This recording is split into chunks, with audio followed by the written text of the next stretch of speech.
राम राम जी। आज एक और तो राज्यसभा में जो 3 कृषि संबंधित विधेयक जो पहले अध्यादेश के तौर पर जारी किए गए, उनमें से 2 को राज्यसभा में आज पारित किया जा रहा है। और दूसरी ओर देश का किसान हरियाणा, पंजाब, राजस्थान, पश्चिमी उत्तर प्रदेश, पूरे उत्तर भारत का किसान आज सड़कों पर है इन विधेयकों के खिलाफ। ऐसे में अगर जो किसानों की मांगे हैं, जो उचित और जायज किसानों के प्रश्न हैं, उनके उत्तर नहीं मिले, उन मांगों को नहीं माना गया, व्यापक संशोधन नहीं किए गए इन विधेयकों में, तो आज का दिन देश की कृषि के इतिहास में काले दिवस के रूप में जाना जाएगा। मुझे बहुत टीस है इस बात की कि मैं पिछले कई दिनों से इन 3 विधेयकों को लेकर तर्कपूर्ण तरीके से अपनी बात राज्यसभा में रख पाऊं, ऐसी तैयारी कर रहा था।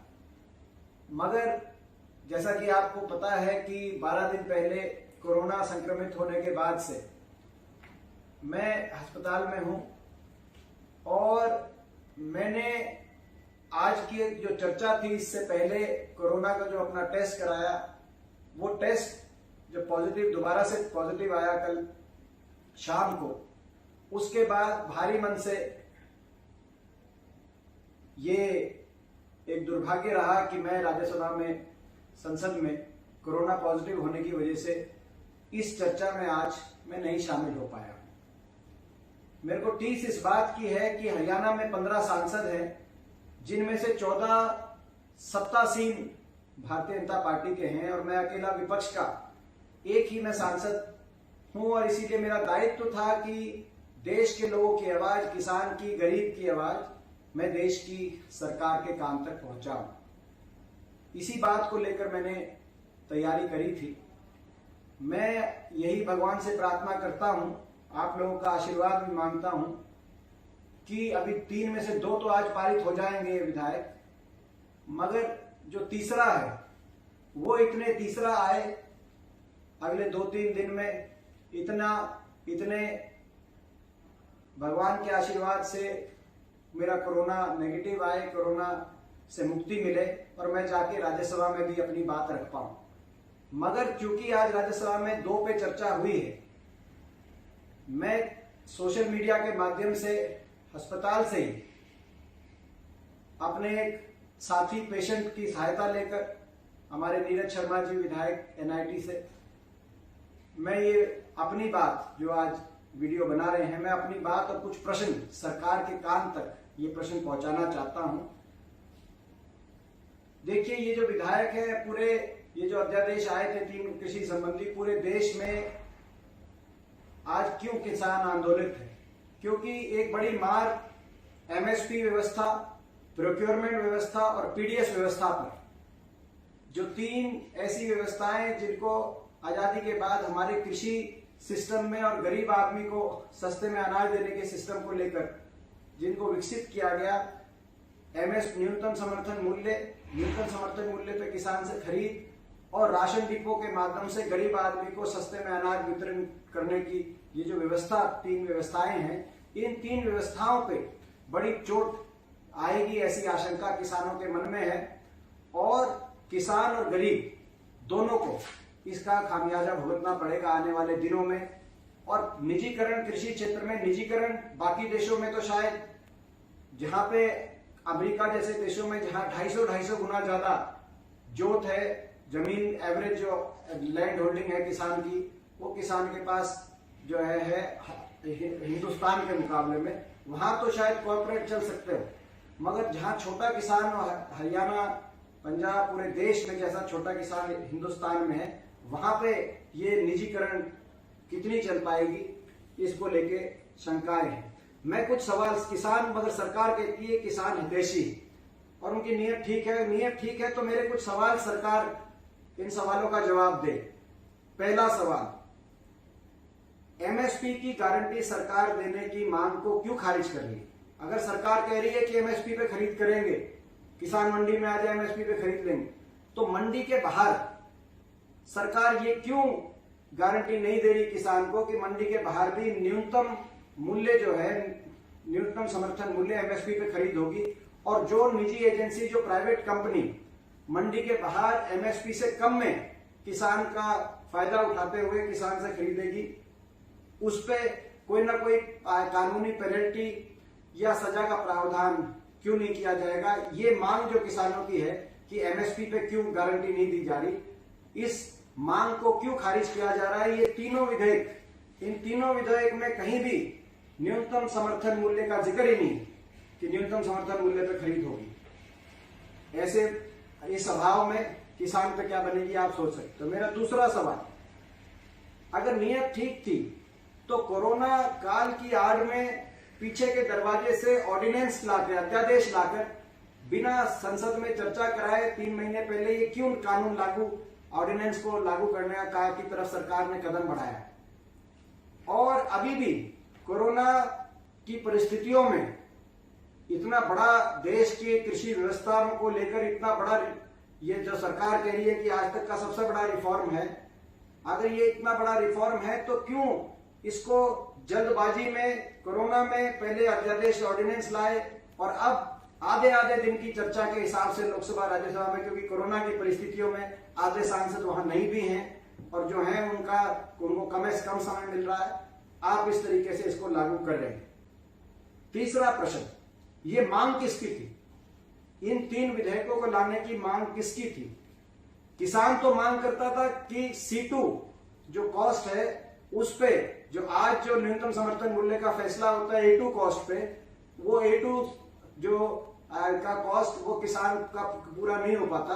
उस किसान की मांग थी C2, जिसके अंदर ठेका या लैंड लीज का जो है वो भी उसका भी जोड़ हो, फैमिली लेबर का भी जोड़ हो, जो किसान की तरफ से जो फैमिली लेबर लगता है, और इंटरेस्ट किसान को अगर देना पड़े कोऑपरेटिव को तो इंटरेस्ट का भी खर्चा जुड़े। उसके बाद C2 पे 50% मुनाफे के साथ एमएसपी दिया गया।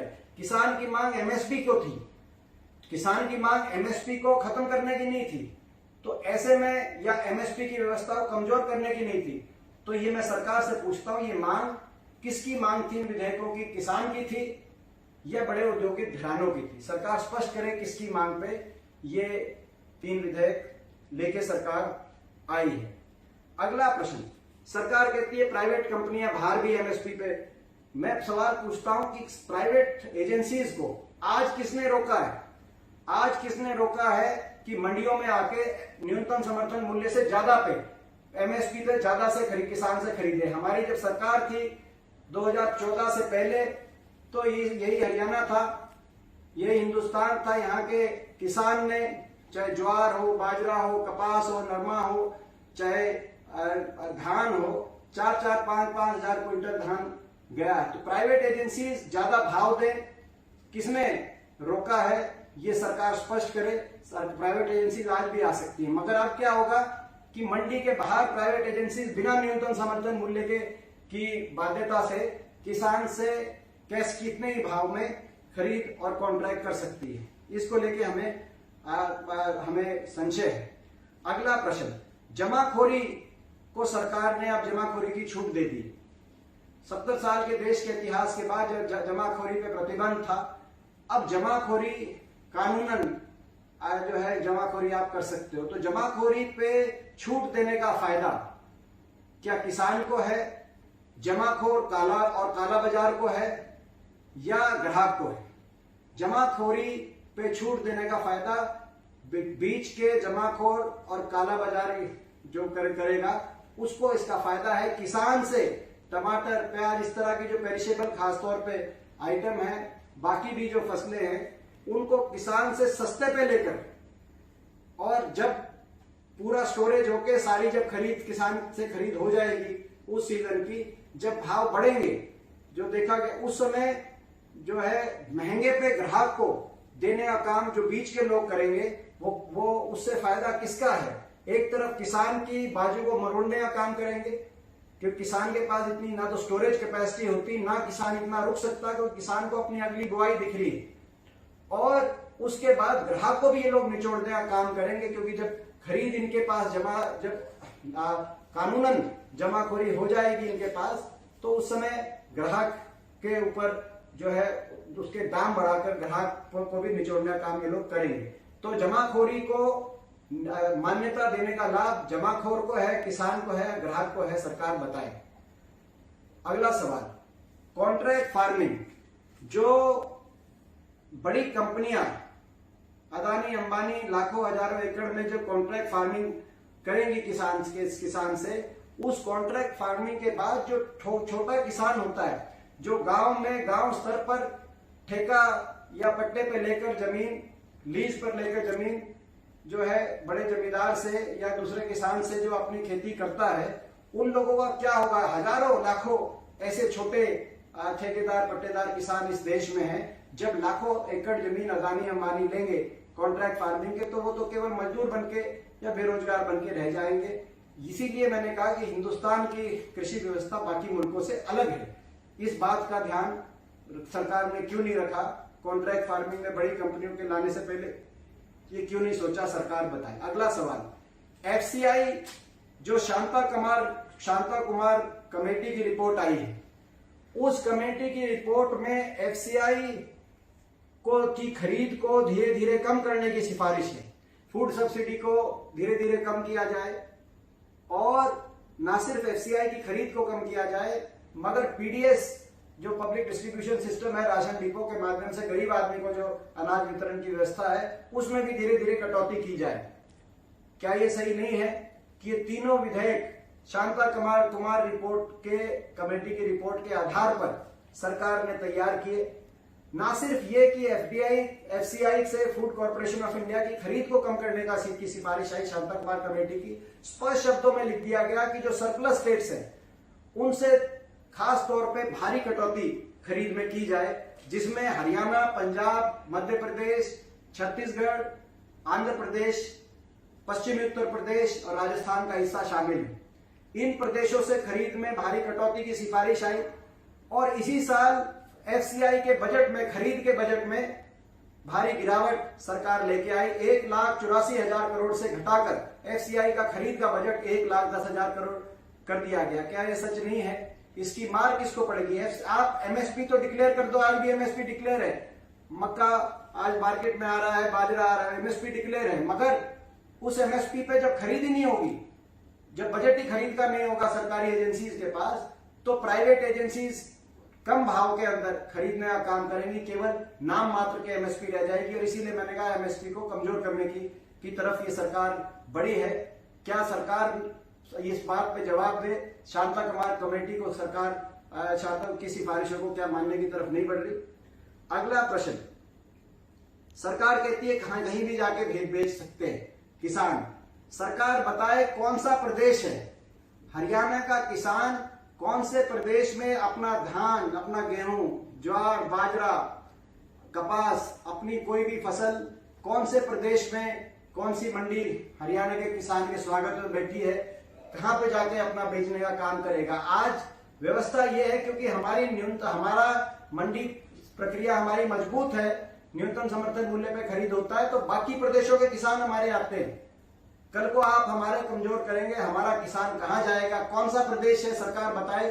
क्या कोई प्रदेश इसमें आगे आ रहा है कि हरियाणा किसान वहां पे अपना प्रोड्यूस लेके जाए? अगला प्रश्न, सरकार कहती है बिचौलियों पे चोट है। मैं प्रश्न पूछता हूं, अगर ये जो प्राइवेट कंपनियां बड़े पैमाने पे खरीद में आ जाएंगी, अदानी और अंबानी, तो ये जो अदानी और अंबानी किसान से खरीदेंगी, जमाखोरी की जाएगी, कानूनन बड़े पैमाने पर स्टोरेज किया जाएगा इन कंपनियों द्वारा और ग्राहक को दिया जाएगा, तो क्या ये कंपनियां किस श्रेणी में आती? क्या ये किसान है? क्या ये कंपनियां ग्राहक हैं या ये कंपनियां बिचौलिए हैं? आज तो आप कमीशन एजेंट एफसीआई के कार्ड के मतलब एफसीआई का कमीशन एजेंट, उन एफसीआई कमीशन एजेंट्स को आप बिचौलिए बता रहे हो कि उन पे हम चोट मार रहे हैं, मगर इतने बड़े बिचौलिए आप जो बीच में लेके आ रहे हो, ये बिचौलिए क्या किसान को प्रॉफिट देंगे या अदानी अंबानी अपने जो है कंपनियों के प्रॉफिट के लिए काम करेंगे? ये भी सरकार बताने का काम करे। एफसीआई पे तो फिर भी सरकार का नियंत्रण है, एफसीआई को तो सरकार जो है इस बाध्य कर सकती है, मगर क्या इन कंपनियों को बाध्य कर पाएगी? सरकार इसका बताए। आखिरी मेरे जो दो प्रश्न हैं, पहला तो प्रश्न ये है कि हरियाणा के प्रतिपक्ष में हरियाणा की सरकार कहती है मेरी फसल मेरा ब्यौरा। एक स्कीम शायद शुरू करी है कि दूसरे प्रदेश का कोई किसान हरियाणा में नहीं आ सकता, और अभी भी मुख्यमंत्री बोल रहे हैं दूसरे प्रदेश का कोई किसान मक्का और बाजरा लेके आज हमारी किसान हरियाणा में आएगा तो उस पर प्रतिबंध लगाएंगे। ये पूरी योजना ही इस बात की है कि दूसरे प्रदेश का किसान हरियाणा में नहीं आए। तो एक तरफ तो आप ये कह रहे हैं और दूसरी तरफ संसद में आपने आज ये पारित कर दिया, 2 विधायक तो आज कर दिए, एक अभी 2-4 दिन में हो जाएगा, जिसमें किसी प्रदेश से कोई लेके आए तो कहीं भी गुंजाइश नहीं है आपको उसको कानूनन रोकने की। दूसरी ओर धान घोटाला हमने देखा, जहां सस्ते में बिहार और उत्तर प्रदेश, जहां पे सस्ता धान मिल रहा था, वहां के कई लोगों ने, ट्रेडर्स ने वहां से धान उठाया और हरियाणा की मंडियों में जो है उस हरियाणा के माध्यम से न्यूनतम समर्थन मूल्य देकर धान घोटाला करने का काम किया। तो कल तो ये सारा घोटाला ही नहीं तो कानूनन चीजें हो जाएंगी। तो ये मैं समझता हूं कि इसमें इतना विरोधाभास है, इतने अंतर विरोध हैं जो हरियाणा की सरकार जो कह रही है, और ये जो बिल जो आज जो पारित हुआ है इसको सरकार बताए कि क्या अंतर विरोध नहीं है। अगला प्रश्न, सरकारी खरीद की बजाय प्राइवेट खरीद होगी तो क्या होगा? प्राइवेट खरीद के माध्यम से जो सरकारी खरीद यानी कि खरीद करने के बाद एफसीआई के माध्यम से PDS public distribution system ration depot से सस्ता अनाज, जो फूड सिक्योरिटी एक्ट लागू हरियाणा में सबसे पहले हुआ था, आपको याद होगा, 2 रुपए किलो गेहूं और 2 रुपए किलो धान और 1 रुपए किलो, 2 रुपए किलो चावल और 1 रुपए किलो गेहूं। आज वो फूड सिक्योरिटी को तो भूल गए, अब उस पीडीएस को, उस राशन डिपो को भी कमजोर करने की तरफ सरकार ने कदम बढ़ा दिए हैं। जब अदानी और अंबानी खरीदेंगे तो रिलायंस फ्रेश के और अदानी के स्टोर्स के माध्यम से गरीब आदमी तक जो है और बाकी ग्राहकों तक वो अनाज पहुंचाने का, खाद्यान्न पहुंचाने का काम किया जाएगा।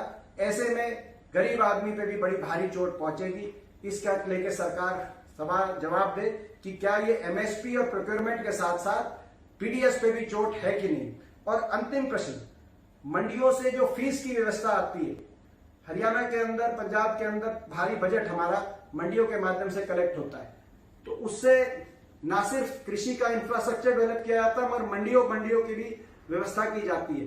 तो जब ये फीस आनी कम हो जाएगी या बंद हो जाएगी तो क्या ये धीरे धीरे मंडियां, जैसे बाकी सब चीज आपने निजी हाथों में देने का काम आप कर रहे हैं, सौंपने का काम कर रहे हैं, तो मंडियों को भी एक तरीके से आप मंडियों में जो सारे एम्प्लॉइज हैं, जो मंडियों के देखरेख की में जो खर्चा आता है, वो सारे उनके अभाव में क्या मंडियों की व्यवस्था धीरे धीरे लुप्त हो जाएगी। ये भी एक हमारा प्रश्न है। तो ये सारे प्रश्न हैं, और भी बहुत से प्रश्न हैं, मगर टीस है इस बात की कि सरकार ने अनसुनी करी, देश के किसान की अनसुनी करी और इसको पारित करने का काम किया। आज 3 में से 2 आज पारित किए गए। मैं अंत में यही कहना चाहता हूं, इन प्रश्नों के उत्तर सरकार को देने चाहिए। ये सारी कंसर्न सरकार के कान तक मैं पहुंचाना चाहता था। मुझे पता है कि आप सब साथियों को मेरी चिंता है। पिछले 12 दिन से, जब से मैं कोरोना में जो है यहाँ अस्पताल में एडमिट हूं, मैं आप लोगों को बताना चाहता हूं दिन प्रतिदिन स्वास्थ्य में सुधार हो रहा है और इसीलिए मैंने टेस्ट कराया था। मैं चाहता था कि अगर नेगेटिव आ जाए तो मैं राजस्व में पहुंचूं यहाँ से सीधा और कुछ अपनी बातें वहां पे रख पाऊं।